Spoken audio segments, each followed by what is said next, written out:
Okay, FM 101.7. Mifri Jacob Kubiwa, Minko Deputy Communication Director Duma NPP. George Krob Yasante. Na menene monko mo. But for the name I'm wapaso. NPP thank you to matters are rising. And then some way. George Martin. Many apartments, we just approve. And a paper code here. To the upward and go for the action. We did this only in your eyes, Oh, you Krumuka Krawa. Na ya twetwe komo afa thank you to part in the share so but wada ma radio no volume no man confirm kakra ma ya okay yes enko kakra kan okay yeah thank you to you komo na ya shase bo na no pay ya ni keke kwesi kran ya na shase Dr. Gideon Boako e wale go ya ne kasa enkomo ya wetie Dr. Gideon Boako die ni keke die yi George Jine say you mean me that was metia okay for T4 and it to for it me na pay my did say yeah enkomo na mu die the other person make come to na me Gideon Boako the Munchi Shumaba because we have opportunity to listen to many Akufikwan, and as a deputy director of the party, managing the party's communication, I found a lot of misrepresentation in the presentation. Everything I'm reach out to produce as a Nankamepe Akwanyana Masset records straight all things that we carry. First of all, the decision to embark on this 10th a purely national council decision. A part, the second highest decision-making body, energy tool, and it is in conformity with the normal tradition. So, as a political party, anytime you are about to whether you be doing Kunimo, you be doing true. You call an affair, and the Afida, and my trade of Bunyankopon. The Afida, my party, for how do I do media, how do I share on a free polling station, electoral area, constituency, region up to national. We are now a background for access. You will key stakeholders be aware your campaign and I am trouble. You said that any woman has special engagement. For instance, let us say you're an for. For instance, you have a parliament for Imam for identifiable groups and unconquerable degree, marketing. Some penifoni nyinaa yɛto abɛwi a whether so wodi nkonimo wodi ntwo ɛwɔ sɛ wokɔna akɔda ɔmase. First of all, it was never an agenda. Hello? It was never an agenda to promote a particular individual their interest and also the future political agenda. Meaning, the question when they say, yes, thank you, Kutono, is for quick election. It was for the 2024 election. And the 2024 elections, why any party, a president, as a candidate, would be an two franca. Of course, a Dr. Hadi Mahmoud Baumia. It is a party, the face of her NRC and Edge in Nipa, yet no a two franca about to have a tremor. But you are coming, and you are Mahmoud Baumia, a council member. Any party pending for in United States. You are quite accident to say, or no, as candidates, and on an airport to have an anybody say. If you know, or no, see a kind of penifuni in other count, you are Kennedy, a complex point upon you as Mantia Dacunia Day. It's party officially wrote letters to all of them. Dr. Kutofi, Numkodo Popular, Engineer Kwabradi, and Japan. Only in a Churocata officially to invite them. Someone who part of this, thank you. Everyone to be part of it. And at the end of your teacher team, your zoning government in our regions out on Zabia, one way papa as a quan, or Western of ABI, Eastern and Santo, ABI will be no opportunity to be part. And not that and Okreda, many other countries, after and send a bar Montano, and after the country and force and for the count. the day na ye di two mu na oni di ti a ye ma thank you to we no asa tweko na tika kra na say party ne ko ba wi ye na nsusanso na akose de ye especially the fata no party no power ma de ku ana committee bi so on tini Ghana for na na no mo ko engage party for any stakeholders na yen tini identify ne ma portion for so ma yi central na eto ye di ye no sa activity kasi a na e gapa na kuma promotion etino na yen tini enka se ye kwa ko da nyame ase se ye di dwuma di ase nkrofo bi sa almost ebetu and among on that travel across the country in the past this is you know say train so kakra na say dwuma di no mu wie no from report ba na asida no ayaba ko but what you say and for the first time in the history of this party maybe thank you to na what come say and the people do ono mu esi akan na intimate ni ya kofi kwan no ebia at level because as a deputy national communication director, I mean regularly we meet all our national communication in region here. He has never been part of this engagement, so calling him even as a national communication team member now to be a bit extra but a person maybe on one way or the other, I'm sure maybe I would think it's one person if any problem. But that's right. So it's an opportunity to speak on radio, on TV. Any country engaging in commentaries and what the tendency is to divide the party no. Because you know, we were Dr. Alhaji Mahmoud Bawumia, any you were Kennedy Akompwe Japan, Party General Secretary, National Chairman. Only na people who be HRS, you can come mapa our party. But individuals visual in business. So anytime we are in Kabumu or only pushing our interest and our agenda forward. They always want to capitalize on division. That is the time maybe I'm not an expert in division. So I'm not going to TVP. Yes, so in prayer and then you call opposition, communicators of the party, NDC, chasing right, left, right, center, every day, every time, you know why I customer party. I don't remember the last time we deployed him to any radio station or TV station to officially represent the party.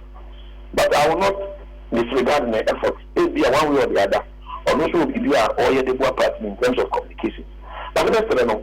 Then come on with you and apply the home say. But he is deepening the cracks in the party, which is not good. The essence of this thank you to no. Let me say you reflect it, you have to be from a medical and boom dinning now you are and you never come to be free say you know what you want to book a let there be a big in and I got to you at the amount of giving what I say. National Council decision of the party and we are member. Say you're for that, you know, you are disregarding it. Oh, bastardize over and down. What I say, the party should rather name it apology to another partial. Of course, a party, a bushel, within our remuquan and be back. It is an opportunity to meet our party people. Not an Amontubi and Kuyi, and Nasibi and Kuyi, Sabi and Kuyi. I couldn't be our work with actually in party points of correct.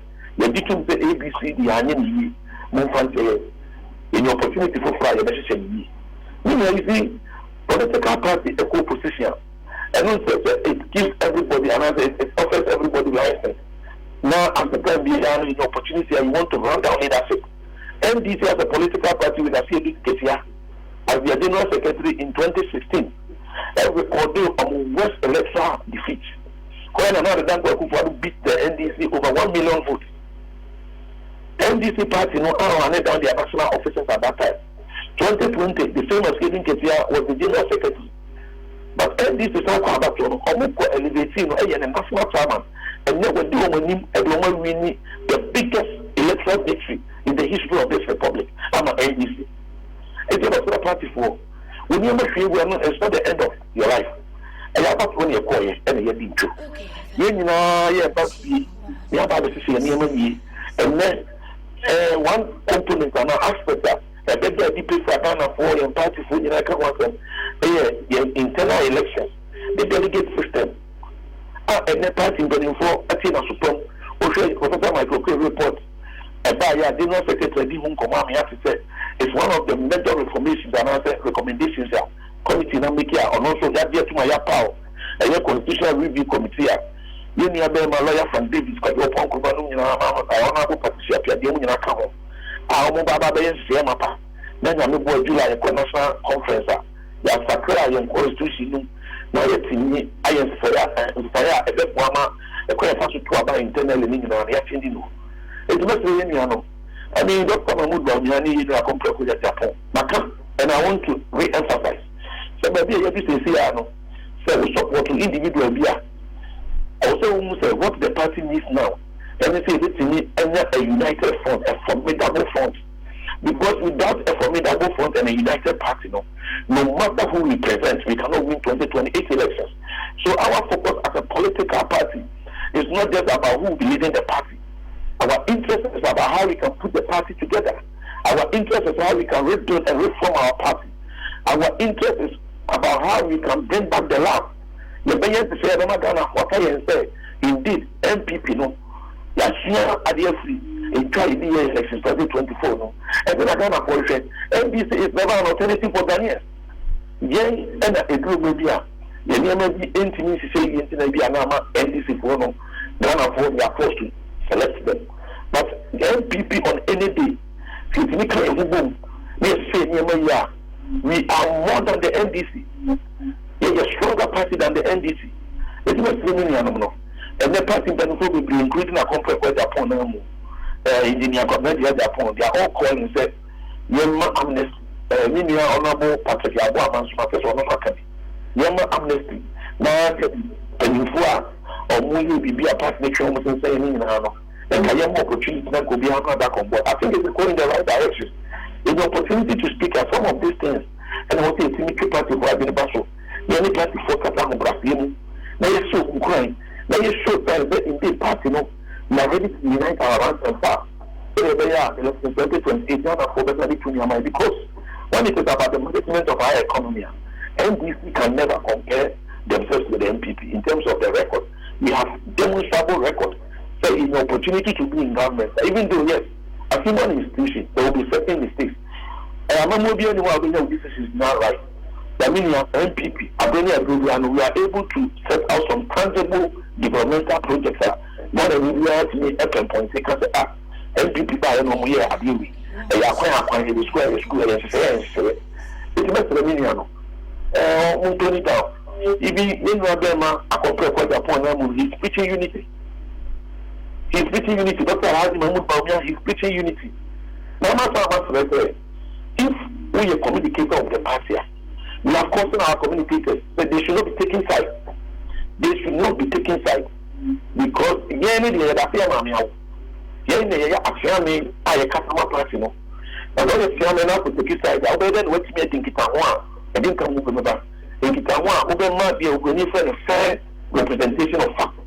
Anytime you are given opportunity to speak on behalf of the party. As a deputy director, I'm cautioning against communicators now the people who perceive to be speaking for the party should desist from some of this conduct. And then we are working so hard so we are reforming the party. That is the focus now.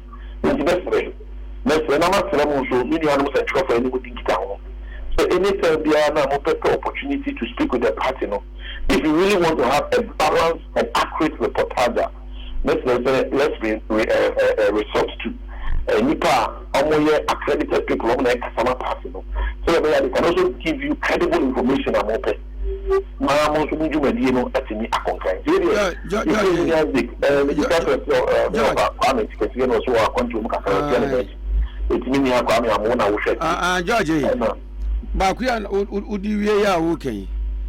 so when you say we freelance for so what? Oh, we are supposed to do that. Said the okay, dear. Oh, say, in a way, Namsa no pay who admit say Kwesi Krai or yeah accredited certified communicator. In fact, as a deputy national communication director, he's not on my list. And in fact, I even chair the deployment committee of our party. But yes, still, Okasa the Ma NPP Amanyuko. You were general secretary before I said, Oko this turn. I am to say, yeah. You know, radio for a morning show host and a political host, any producers in Yano. A bit where we have a 2 Sunday in our show. Now we are trying to streamline our deployment because the year observation say and country be a TV Sony radio show. Now, Mama, most like to say, I'm a national communication team member, regional communication team. Most of the people know, officially, party does not recognize them as communicators of the party. In due time, no, you remember a list of the national communications team. You remember a list of young for a deployment. So they are going to be a banana these are the people party almost only regional party and nobody sent down. But you see, as a political party, there are levels of communications. And I mean, maybe a member of the national communication team about radio show, TV show. But you only know only social media communications for the party. And you only know a bit to me. I disagree, and I said, media employer part of the national communications team because you go meetings all the time. You own it as a deputy director. That's notwithstanding, means to me, and I said, the effort in communicating for the party, and I will not recognize it. No way. It be one way or the other, and now on a different level, and also I think it's our Emma party. But Mr. President, but if you think it's our radio should TV show, Mr. President, I can't remember, Momoya Prum. Now, the Pulina Pasa, any of my bit me actually individuals be a party, and more Macanya, Omujino Ekasama party. Now, born to Tamudino, acting and the national papa. We know this idea, many are one of them. Any okay management. And then what do I tell about Crano? Any per year, Yabeka say, one, you knew as communicators, no, and small ya, Wamokano. And when for some brother, my sons now, Mutitia. I am exactly and somewhere a war form. They said that they are Nicky can ye Bakumi Nubia can ye any other day. Is it an individual or no quiet observation now? Issues and as our concerns no dear Babontain. I bet me, I can say, Ada or so months so I can say. You mean, Medasi, and the question is MPP, and Nadia women are advocacy for. And if you can remember, Biaka Sabua and Shannon, Nanu. But you see, all one structure, there was a formal structure which streamlined the activities of structure. Because the Imprimprint party, your membership, and running millions. So individual be an opportunity to know about regarding them as a communicator of the party, and as a national communications team member of the party. Not party, no can info, I think that would be so, and recognizing as such a dangerous.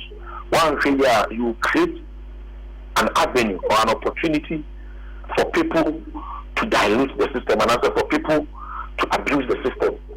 And in Tina America say, who be here say, Omo kita Omo party no. Yema Omo party nangasa palms Omo kita radio TV suma party with the time.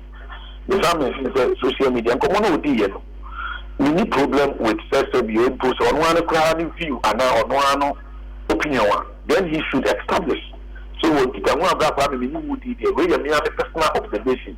Even me as a member of the party and as a deputy director of communications, there are times I may want to express my personal opinion. I might touch the party from it. So Kwame, I'm a opinion from one who would be there. And your party in position, the name just called the as a member of the party, we should see any margin and I make them. That is what they are here. The mechanics are. It is understanding of it a clear.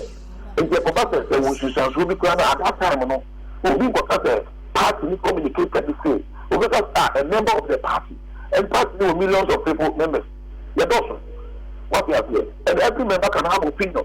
But as a party member, okay, as a secretary of our party's constitution, or say every member of the party is enjoined to protect and defend the party at all times. How do you defend and protect something? And what we should say, the public utterances, no, every utterances are being Munyamse, every party, no, every utterances are being Kabumu, every party, no, every utterances are sustaining the growing concern and not the growth of the party. But now you're a member of ABA, now ABA you say cherish. Now if you want to know the ABA, no common, and come with any ABA, every disunity, every papa, every unnecessary suspicion, every not on what the cause of the party.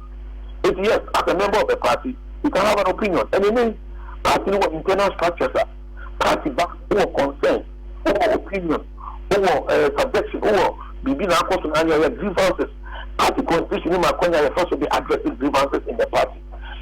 Coming on radio, coming on TV, or coming to the public domain to register such displeasures now, and yet the right thing. It could be anyone in say. As a party member, we must comply with the provisions of our party's constitution. A party, I want to be BBC. So we are just in the concern of me and Ninka Field as a deputy director. That means only on the consensus. That means only meeting to make a capability. Okay, we have a friend or not what I think, and now I'm through the and now I don't want to say, and I as long as no, no, I can't be a person coming now. Yes, sir, you know, and anything winning personality as the enemy. Come away in her. And Nintina, we are being guided in the opportunity to speak up.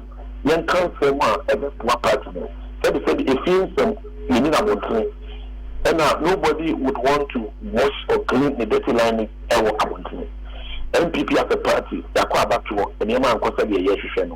The manner in which party form, there will be an opportunity to be able national officers of the party.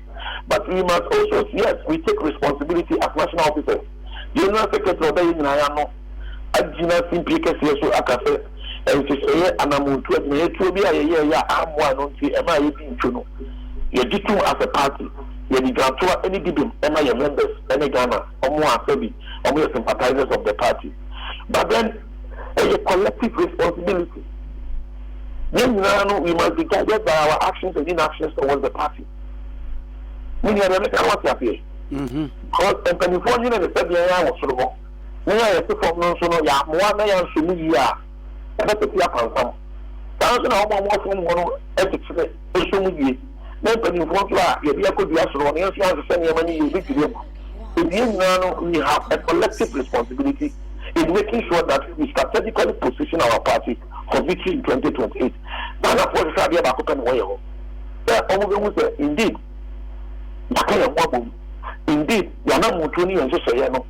And no matter what now, for every year, it been my boss and delegate system. As a political party, we are making conscious efforts to me as a pin up. Now, you are not me, Ghana, Muna, Ubia Kojibi, you are not one idea. In the end, money in our everyday, free. And then Ghana for the only time Ghana for the one so put it to me free and some of command exist, you know. And it's where and the team and then to one say everybody in good. But if we are able to put all of these things behind us, now you kind of move and now the push about General Secretary and the way why admissible or admissible to our second, yes, of course. We learn every day. It's an opportunity to serve as a leader. Now, and you may be a year. One time you may have to reflect. And a lot of people also bring certain things to your attention. As a good leader, you need to have a listening ear. And you do not just listen. When you listen, we are. Let's see all the information you have received. You are papa and what all the Jumano. You don't pay for this thing. Now, Brian, I'm going to and yes, suggestions you can implement at a go. Suggestions need to have a better this year implemented step by step with the sometimes it's necessary. But now, and you have said the admin of the various potential as far as the answer. First of all, party in open nomination. First of all, party in open nomination. It's necessary. Not that we want to do the burden of AB and conphobia. We should not be running down key members of our party. So that they are because I know that you are most of NDC engineers should be in a show every year campaign to as political party and so same year take up fire and here I am not referring to a particular person. When you know the activity of that, it's you know better. America now as members of this great party, we keep up with you. Yes, someone Rebecca, I don't know.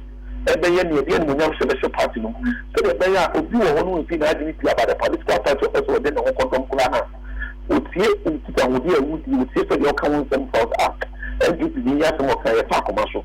It's you know the competence and instrument of the James and I say in party from and say we need to do that line. It's the next day we don't have anything against him. But I am ready. So an opportunity now we're engaged here on Tony down.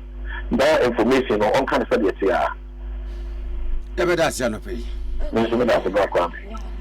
George Krobia Santia, Deputy Communication Director at my NPP. And not Yanikasa, 57 minutes after 8.